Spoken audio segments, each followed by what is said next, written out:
Bonjour à toutes et à tous et bienvenue sur ce plateau de rentrée d'Actu Environnement. Éco-Phyto 1, Éco-Phyto 2, rien à faire, l'usage des pesticides ne diminue pas en France malgré la réglementation. 62 000 tonnes de produits phytosanitaires sont pulvérisés chaque année dans l'Hexagone, dont 90% par l'agriculture. Herbicides, fongicides, insecticides, la France figure au podium des pays les plus consommateurs de ces produits dangereux pour la santé et l'environnement. Alors, peut-on se passer de pesticides en agriculture? Pour tenter d'y répondre, j'accueille aujourd'hui sur ce plateau Emmanuel Haas, bonjour. Bonjour. Vous êtes membre du comité national de la Confédération paysanne, le 3e syndicat agricole de France. Emmanuel Haas, vous êtes vous-même arboriculteur dans le Lot-et-Garonne. C'est ça. Face à vous, Éric Thirouin, bonjour. Bonjour. Vous êtes le président de la commission environnement de la FNSEA, la Fédération des syndicats d'exploitants agricoles, le principal syndicat de la profession.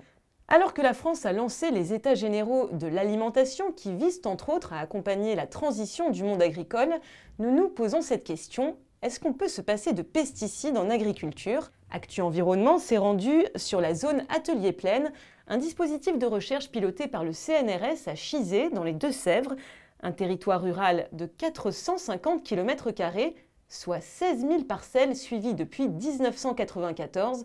Regardez, les résultats sont surprenants.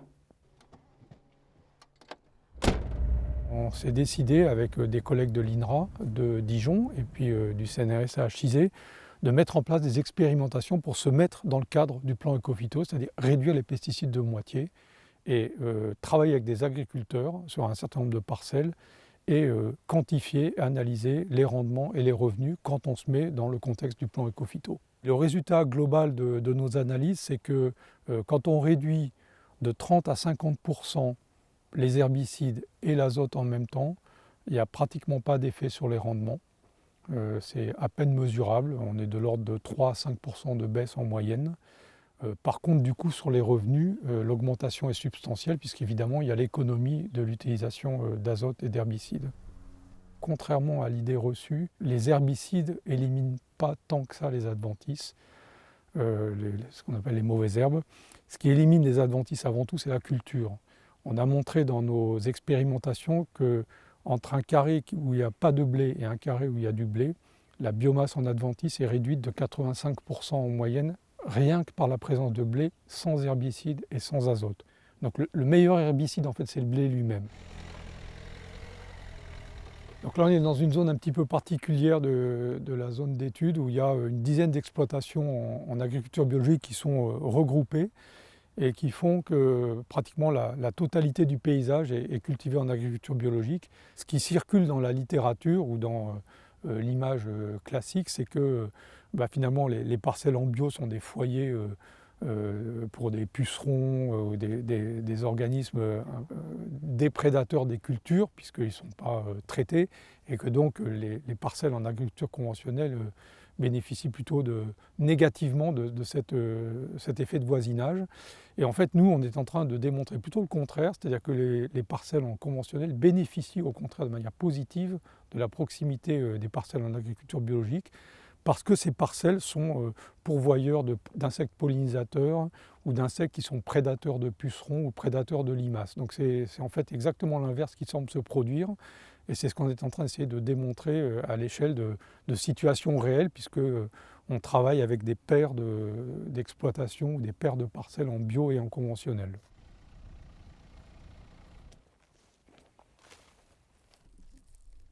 Les agriculteurs chez qui on a travaillé ont été, je pense, globalement très intéressés par ces résultats. Mais je ne dirais pas pour autant qu'ils en ont tiré les leçons ou les conséquences jusqu'au bout. Ça évolue à la marge et ça évolue lentement. Parce qu'il s'agit, à mon sens, vraiment d'un changement de paradigme. C'est-à-dire qu'un agriculteur ne doit plus nécessairement courir derrière le rendement, mais devrait plus courir derrière le revenu et avoir une vision systémique de son exploitation à l'échelle de l'ensemble de ses parcelles et sur du moyen terme. C'est-à-dire qu'il peut y avoir une culture qui ne donne pas très bien une année, mais c'est une autre culture va avoir un bien meilleur rendement. Donc voilà, un syndicat agricole peut, à mon avis, être un acteur moteur important d'un changement de paradigme.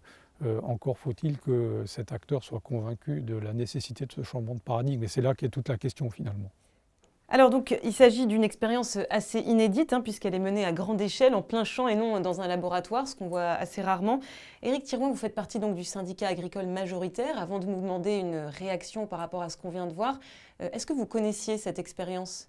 Oui, tout à fait. Il y a énormément d'expériences qui sont lancées. Celle-là, c'est sur une surface extrêmement importante, mais on a lancé, dans le cadre d'Ecofito 1, que vous citiez tout à l'heure, un certain nombre de fermes défis, et il y a effectivement des milliers d'exploitants agricoles qui sont dans cette expérimentation d'essayer de réduire les produits phytosanitaires et de regarder les conséquences que ça a. Et je pense que ce qui a été dit là était extrêmement vrai. On voit qu'un certain nombre de combinaisons, un changement de pratique peut permettre de réduire. Alors de 30 à 50, on s'aperçoit que le 50, c'est quand même hyper difficile et il y a des conséquences importantes, mais au cours de 30%, effectivement, c'est des choses qui arrivent à se faire. C'est pas difficile dans ce qu'on vient de voir, puisqu'ils ont des résultats tangibles depuis 25 ans à peu près. Non, ça fait pas 25 ans qu'ils sont... Ça fait depuis 94. En fait, c'est la seule expérience de cette taille qui existe. Ça fait à peine 25 ans. Mais c'est différent des fermes tout à défis. fait. Mais on s'aperçoit dans les fermes défis qu'effectivement le 50% c'est source en général de difficultés. Tout dépend d'où on part quand on dit 50%. Effectivement, si on part très loin, 50% c'est peut-être faisable. Mais globalement, c'est le temps de 30% qui est réalisable.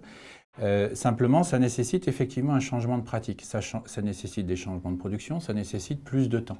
Et c'est vrai que tous ces points-là sont des freins, en fait, au changement de comportement de pratiques agricoles. Donc, c'est des choses qu'on accompagne dans les fermes défis et j'espère qu'avec Ecofito 2, les systèmes qui sont mis en place d'accompagnement des agriculteurs vont permettre d'améliorer ces pratiques-là. Oui, par rapport donc aux résultats qui nous ont été présentés dans ce film, donc qui sont assez encourageants, puisqu'ils se mettent en condition de l'Ecofito 2. Donc, vous êtes convaincu par ce que nous expose ce chercheur qui travaille en étroite collaboration avec... Je suis convaincu que c'est dans ce sens-là qu'il faut aller et je vous dis, encore une fois, on accompagne, on pousse les agriculteurs à effectivement faire ces expérimentations-là parce que c'est, comment dire, l'exemple par-dessus la haie, comme on dit par chez nous, c'est-à-dire quand on regarde derrière la haie ce que fait le voisin, en général, on dit « ah bah finalement ça marche » et on a envie de faire pareil. Donc, il explique qu'il y a aussi une variabilité, et donc il l'a bien dit dans le reportage, sur la moyenne, on estime qu'on s'y retrouve. Et c'est vrai que parfois, il y a certains systèmes où il peut y avoir des variations importantes, c'est-à-dire des années où effectivement l'économie de produits phytosanitaires ne s'est pas ressentie sur le rendement. D'autres années, comme on a moins protégé par définition, du coup on est plus sensible à telle ou telle attaque. Globalement, sur la moyenne, on a dans mon département des mêmes essais, on arrive à peu près à ça, mais par contre, c'est vrai qu'on a des hauts et des bas qui sont parfois un frein, une crainte sur l'économie, parce que l'économie est quand même importante. Tout à fait. Emmanuel Az, par rapport au film que l'on vient de voir, vous avez une réaction ? C'est une expérience intéressante du fait de son échelle, dans la mesure où, comme elle s'étend sur un grand territoire, et sur une longue période, on a pu, j'imagine, voir se reconstituer certains équilibres entre différentes espèces, comprenant des espèces prédatrices. Après, je ne connais pas le détail de l'expérience, mais elle semble porter essentiellement sur les grandes cultures. Sur le blé, sur voilà. Le tournesol. Or, c'est quand même si les grandes cultures occupent une proportion de l'espace agricole français très importante. Et une grande dépendance aux pesticides. Le blé est très dépendant. Il y a quand même des productions qui sont beaucoup plus problématiques du point de vue des pesticides. Je pense aux fruits et légumes et singulièrement aux productions fruitières, où le nombre de ravageurs et de maladies impose d'utiliser une grande diversité de molécules avec des effets cocktails qui vont avec. Et j'ajoute que ce sont des productions où les paysans et leurs salariés sont en contact permanent avec les produits, de même que les consommateurs, puisque beaucoup de ces produits se consomment en frais. Donc il y a sur ces productions-là, je crois que 25%, j'ai peur de me tromper, mais il me semble que c'est le chiffre, 25% des pesticides utilisés en France le sont sur les productions fruitières et légumières, alors pourtant qu'elles n'occupent que 4 ou 5% de la surface agricole utile française. C'est dire la concentration des pesticides dans les pratiques sur ces productions-là. Mais justement, oui, on dit que certaines pommes reçoivent jusqu'à 34 traitements par an. Pourquoi on met autant de pesticides ? Alors, le nombre de traitements, évidemment, c'est une donnée qui est facile à communiquer médiatiquement, mais qui ne dit pas grand-chose. Ça reste quand même conséquent, non ? Vous confirmez ça ? Absolument, mais bon, en agriculture biologique, les mêmes pommes subiront un nombre de traitements comparable. Donc c'est la nature des produits qui sont utilisés qui est en question. Vous n'êtes pas sans ignorer que le diméthoate, à la date de son interdiction il y a 2 ans maintenant, son retrait du marché en France, était classé parmi les molécules les plus toxiques au plan de la toxicité aiguë. Diméthoate, qui est un insecticide. Un insecticide organophosphoré. Notamment utilisé par les arboriculteurs. Qui connaissait un regain dans les pratiques en lien avec l'envahissement de nos cultures par le Drosophile suzuki, un nouveau ravageur venu du Japon au début des années 2010. Nous, on savait, pour s'intéresser aux pratiques de terrain, que, étant donné les ravages et la dynamique d'envahissement causée par ce drosophile, que les pratiques n'étaient pas du tout n'étaient pas les bonnes pratiques, parce qu'en fait, ce produit n'était pas vraiment efficace et qu'il était très largement surdosé. Et de fait, on retrouvait depuis 3 ans le couple diméthoate-cerise arrivé en tête des dépassements de limites maximales. Donc malgré diméthoate, vous étiez toujours attaqué oui, il était très difficile avec cette molécule qui passait, qui de fait était probablement la plus efficace contre le drosophile, était très difficile de juguler le problème véritablement, ce qui fait que les gens dans la panique et dans la situation économique catastrophique dans laquelle se trouvent beaucoup d'arboriculteurs, étaient amenés à surdoser, bref, à déroger aux pratiques qui permettent théoriquement de ne pas dépasser la limite maximale de résidus. Je suis désolé, la FNSEA s'est battue bec et ongle pour maintenir l'utilisation de ce produit. Je peux pas laisser dire ça. Aujourd'hui, on sait qu'au niveau des limites maximales de résidus, les LMR, ce dont vous faites référence, en disant les agriculteurs français faisaient n'importe quoi et qu'on avait des LMR qui explosaient. Il faut savoir que les centaines de milliers d'analyses qui sont faites sur les produits démontrent qu'aujourd'hui, en France, on a 97% des produits qui sont en dessous des LMR, alors que, donc 3% de dépassement, alors que les produits importés, on est à 5 ou 6% de dépassement. Donc aujourd'hui, les pratiques agricoles françaises sont plutôt une des plus vertueuses au monde. Ensuite, sur le problème de la Drosophile suzuki, nous, on s'est battu pour dire il faut qu'on ait une équivalence de charge, c'est-à-dire que si tous les pays européens ont le droit à utiliser effectivement le diméthoate, il faut qu'on soit dans les mêmes relations. À ce moment-là, le ministre a dit, bon, moi j'interdis toutes les importations de cerises qui sont issues de pays avec ce fruit-là. C'est ce que nous avions demandé. On a dit, chiche, on ne vous croit pas. Clairement, on était en réunion, on a dit, chiche, on ne vous croit pas. Vous n'allez pas être capable de fermer. Il l'a fait, il l'a fermé, il y a eu des importations contournées qui se sont faites, et il y a eu surtout une remise en cause par l'Europe de la manière dont c'est fait, parce que c'est une distorsion de concurrence à l'intérieur du marché européen. Pour l'instant, l'Europe n'a pas attaqué la France, les choses continuent. Est-ce que c'est pas nécessaire de faire ce genre de choses ? On a dit chiche, pourquoi pas, mais à ce moment-là, toutes les conséquences financières pour les agriculteurs, parce que c'est bien gentil de parler du produit, mais c'est aussi toutes les conséquences, effectivement, pour la Drosophile suzuki, là on est d'accord, c'est un ravage où les cerises, il n'y a plus qu'à les jeter. Donc derrière, c'est toute une profession.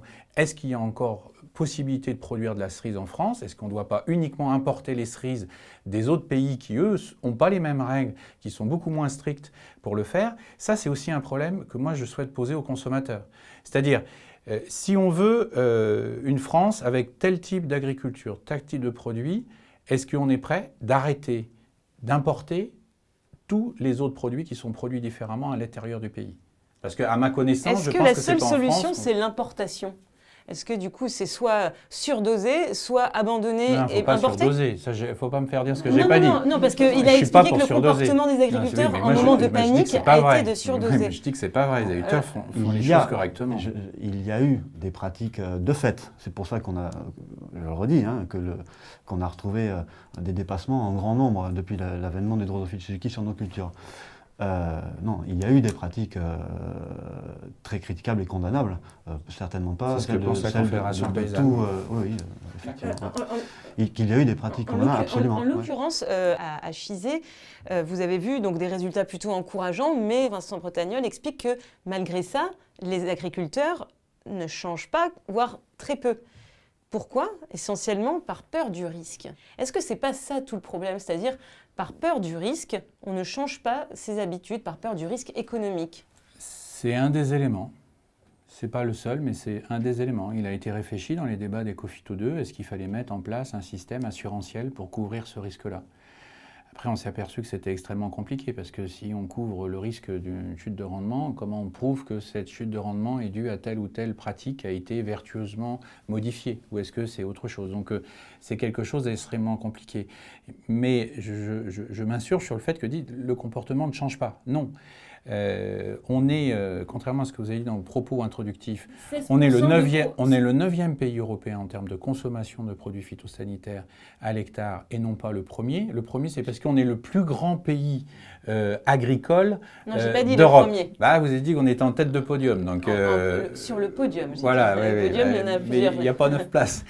Et en termes de changement de pratique, là, vous avez...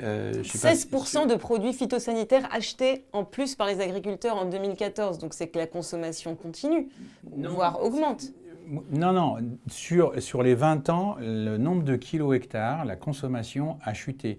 Il y a certaines années où ça augmente parce qu'il y a des années où, effectivement, extrêmement pluvieuses, il y a une pression des champignons et donc il y a nécessité d'avoir ça. Il y a aussi, là, comme en ce moment, énormément de mauvaises herbes qui poussent, donc il peut y avoir une augmentation des herbicides. Et l'année où vous avez donné, il y a eu en plus un changement de législation, c'est-à-dire que l'année d'après, il y a eu une taxe qui a été faite. Et donc, effectivement, il y a beaucoup de distributeurs qui ont acheté beaucoup de produits phytosanitaires pour dire, comme ça, je ne vais pas avoir la taxe. Donc ça a surgonflé le chiffre de cette année-là. Mais si vous le prenez sur les 20 dernières années, la consommation en termes de quantité hectare a vraiment chuté et on est aujourd'hui dans la moyenne des pays européens. Donc ça, il faut remettre les choses. C'est vrai qu'on est, en termes de quantité du pays, important puisqu'on est un grand pays agricole.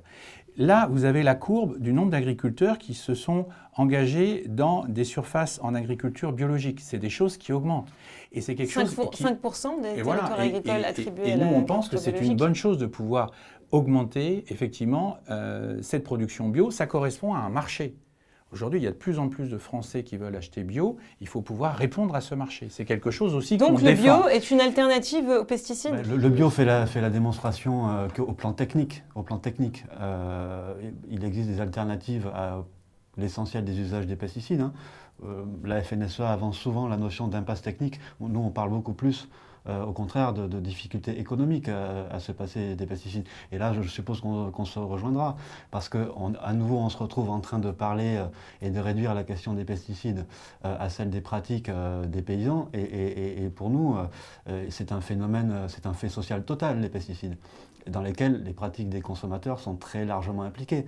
Qu'est-ce que c'est que les pesticides ? C'est un outil de compression des coûts de production qui remplace notamment le travail humain, et qui a participé de déboucher sur une baisse de la valeur relative de l'alimentation qui fait que, en l'espace de 50 ans, le budget alimentaire des ménages a été divisé par plus de 2. Sortir des pesticides, ça veut dire réinterroger cette baisse, de la valeur relative de l'alimentation, interroger aussi l'intérêt des pouvoirs et des gouvernements qui succèdent à maintenir la législation est trop laxiste. Est-ce que la législation est trop laxiste ? Les choses vont beaucoup trop lentement si on prend en considération la ruine de la collectivité que constituent les coûts de traitement des cancers, des maladies neurologiques et de la dépollution. C'est un système. L'usage des pesticides permet une alimentation artificiellement bon marché, que les consommateurs peuvent apprécier sans se rendre compte qu'en tant que contribuables, la pseudo-économie qu'ils réalisent du fait de ce que l'alimentation qu'ils consomment a recouru à l'usage des pesticides, et cette économie, ils la perdent 1000 fois en tant que contribuables. Il n'y a aucun intérêt à maintenir ce système dévastateur. Donc c'est la course au rendement qui va donc entraîner... C'est la course au rendement. Je rejoins ce que vous dites. On a un problème économique. Aujourd'hui, on a connu à la guerre la révolution mécanique avec les tracteurs. Ensuite, on a connu la révolution chimique, ou synthèse, qui effectivement a permis d'augmenter les rendements, etc. Mais pourquoi ça a été fait ? Ça a été fait pour répondre à l'attente de la société qui voulait avoir des prix de plus en plus bas sur les produits consommables. Et c'était aussi fait en sorte que, pour pouvoir se faire, il fallait compenser avec une augmentation des rendements. Donc on a eu une augmentation des rendements qui répondait aussi à l'époque où on avait les tickets de rationnement. Il y en a encore sur la planète. On ne connaît plus ça en France depuis une génération, mais ça c'est quand même pas si loin que ça. Et donc, conclusion, il y a eu cette avancée-là. Aujourd'hui, il y a une nouvelle attente de la société en disant Tout ce qui est de synthèse, on ne veut plus en entendre parler. Bon, déjà, je pense qu'il faut se poser la question, est-ce que c'est parce que c'est de synthèse, c'est mauvais? Moi, quand j'ai un mal de tête ou quand mon enfant a un mal de tête ou comment ça s'appelle, de la fièvre à 40, 41, je ne vais pas le laisser en lui disant non, je te donne aucun médicament. Et vous ne le tuez pas pour autant. Et je ne le tue pas non plus pour autant. J'essaye de le sauver avec ce que j'ai. Aujourd'hui, j'ai des médicaments. Pour les plantes, c'est la même chose. Il y a des médicaments. Tous les excès sont mauvais. Mais il y a des médicaments qui sont bons. La FAO, les Nations Unies, ont lancé un appel en mars 2007 pour qu'on mette fin à l'agriculture intensive et qu'on promeuve l'agroécologie et surtout de dénoncer ce mythe des lobbies, je cite, selon lequel l'usage des pesticides est nécessaire pour nourrir la planète, donc il va passer de 7 milliards à 9 milliards d'habitants, un mythe. Est-ce que vous êtes d'accord? Alors, l'intensif, comme je vous ai dit, il faut trouver l'équilibre. Donc l'intensif, ce n'est pas forcément ce que je suis. Mais quand vous prenez l'agriculture biologique et quand vous prenez l'agriculture qu'on dit conventionnelle, qui n'est pas forcément un meilleur mot, mais vous avez effectivement une différence de rendement. Et donc tout le débat, c'est comment arriver à nourrir 25% d'habitants en plus sur la planète, avec seulement, selon la même FAO, 4% de surface agricole qui vont pouvoir être gagnés sur un peu de désert, un peu de ceci ou cela. Il y a bien un moment donné, le facteur rendement est important. Si la logique en France est de dire il faut que tout le monde arrête une méthode pour réduire le rendement, ça ne va pas le faire. Ce qui est important, c'est votre exemple tout à l'heure, où il y a une combinaison avec des nouvelles productions et du maintien quand même de 50% de solutions quand vraiment on a la fièvre importante pour pouvoir soigner, pour maintenir des rendements. Si on rentre dans une logique en disant on s'en fiche du rendement, peu importe, vous arrêtez tout et puis terminez. Alors effectivement pour les enfants ça fait des morts. Alors on a vu qu'il n'y avait pas d'impact sur le rendement, c'était la principale thèse. Mais il y a encore des phytosanitaires. En combinant des pratiques alternatives aux pesticides, on peut limiter la baisse de rendement. Mais moi je m'accorde avec l'idée que dans le cas général, après on trouvera toujours des cas particuliers, mais dans le cas général, l'abandon des pesticides fait baisser les rendements. Et je suis d'accord avec l'idée que ça n'est pas un problème, c'est un problème de valorisation des rendements, des rendements qui sortent.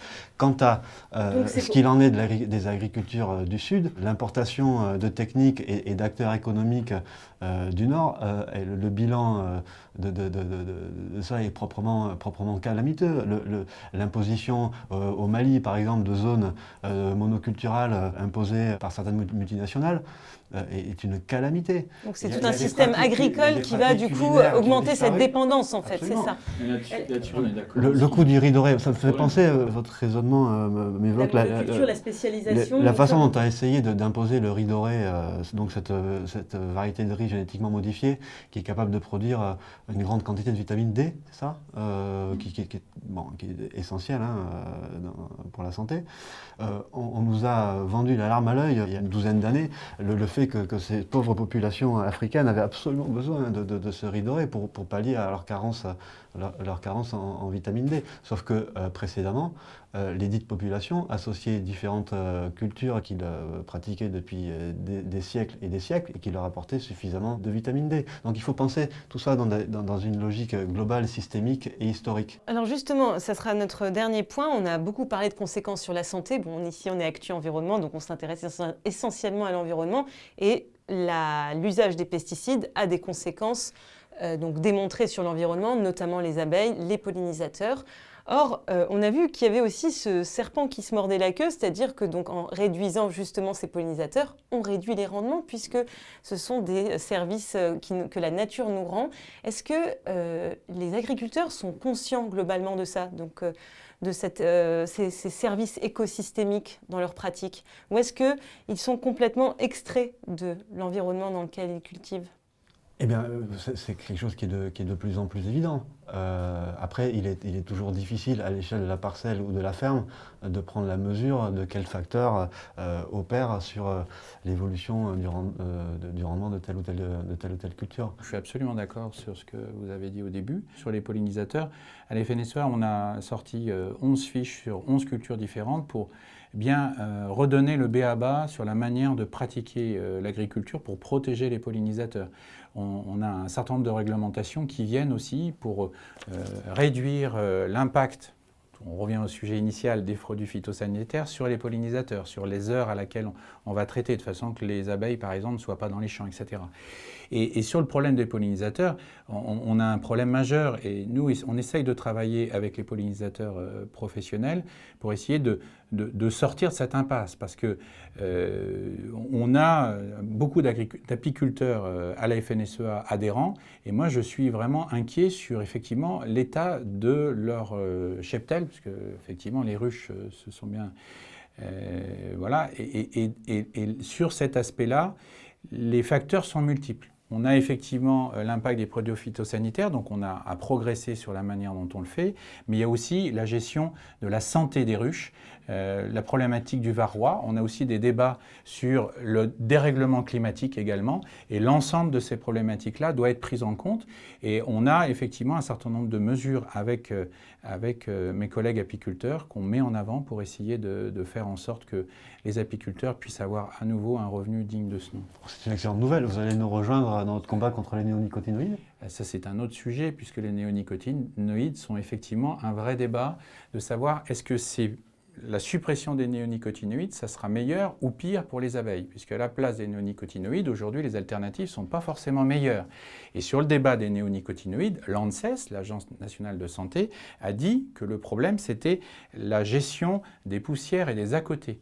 Et donc nous, on n'a jamais été contre pour gérer justement cet impact et la cohérence avec ce que je dis depuis le début. Donc il faut gérer tout ce qu'il y a autour des néonicotinoïdes, mais les interdire sans aucune alternative, c'est excessif. Par contre, il y a des néonicotinoïdes où il a été avéré par les agences nationales de santé européennes qu'il y avait un danger, ils ont été interdits, c'est très bien, pas de souci.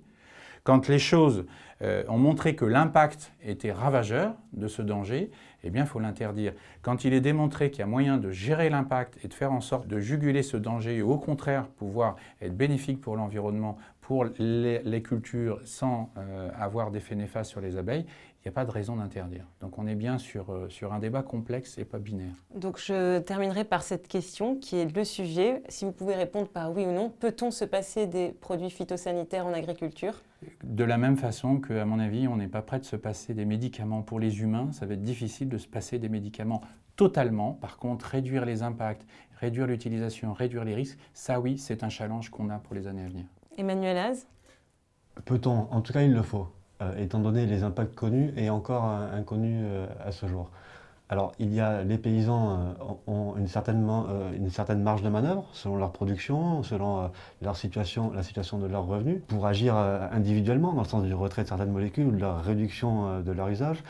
Ça, c'est une chose. Maintenant, nous, on interpelle la société aussi sur la façon dont, finalement, elle a choisi ces pratiques indirectement.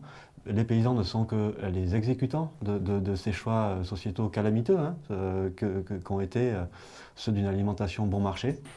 Et on cherche à apporter... C'est tout un modèle économique qu'il faut donc revoir. C'est tout un modèle économique. Merci beaucoup à vous deux pour vos contributions. Merci aux internautes de nous avoir suivis. Et je vous dis à très bientôt.